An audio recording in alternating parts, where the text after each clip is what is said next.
Right now, your brain is quietly paying off a debt you don't even know you owe. Miss enough sleep, and your brain doesn't just get tired.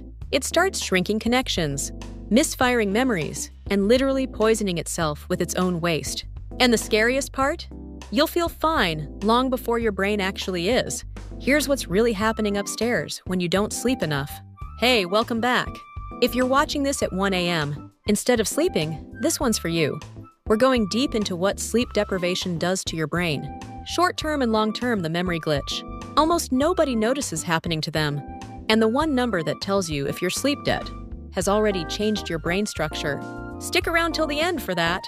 Section 1. The first 24 hours, what just one bad night actually does. Skip one full night of sleep, and your prefrontal cortex, the part of your brain responsible for decision-making, impulse control, and focus, starts operating like it's mildly intoxicated. Research comparing sleep deprivation to blood alcohol levels found that being awake for 17 to 19 hours straight can impair you similarly to a blood alcohol content around 0.05%. That's why bad decisions, snapping at people, and forgetting simple things happen so easily after a rough night. Your brain isn't broken, it's just running without its nightly maintenance. Section 2.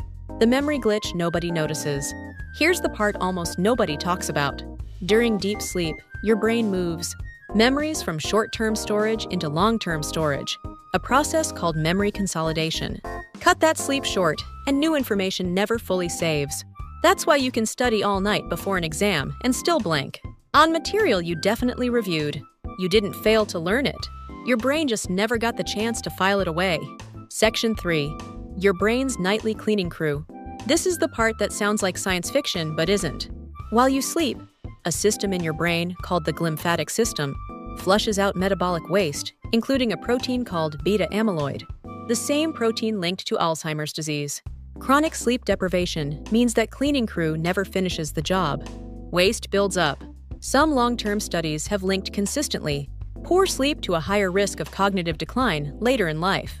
Your brain isn't just tired after a bad night's sleep, it's dirtier. Section 4. The emotional roller coaster you didn't choose. Sleep loss doesn't just dull your thinking, it hijacks your emotions.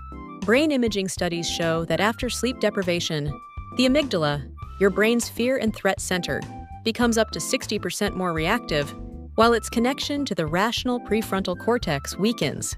Translation: small annoyances feel like emergencies, minor comments feel like attacks, and your emotional brakes just aren't working properly. If you've ever cried over something tiny after a bad night's sleep, that's not you being too sensitive. That's neuroscience. Section 5. What chronic sleep deprivation does over months and years. One bad night is recoverable, but consistently getting less than 6 hours a night, night after night, is where things compound. Research links chronic short sleep to reduced gray matter volume in memory-related brain regions, slower reaction times comparable to significant alcohol impairment, and a measurably higher long-term risk of anxiety and depression. The unsettling part? People who are chronically sleep-deprived consistently underestimate how impaired they actually are. Your brain adapts to feeling foggy and starts calling it normal. Section 6. The fix isn't complicated. The good news: your brain is remarkably good at bouncing back. Most research points to 7 to 9 hours as the sweet spot for adults, and even a few consecutive nights of proper sleep can restore reaction time, mood regulation, and memory function significantly. You don't need a perfect routine, you need consistency. Same wake-up time, less screen light before bed, and treating sleep like the non-negotiable your brain actually needs it to be.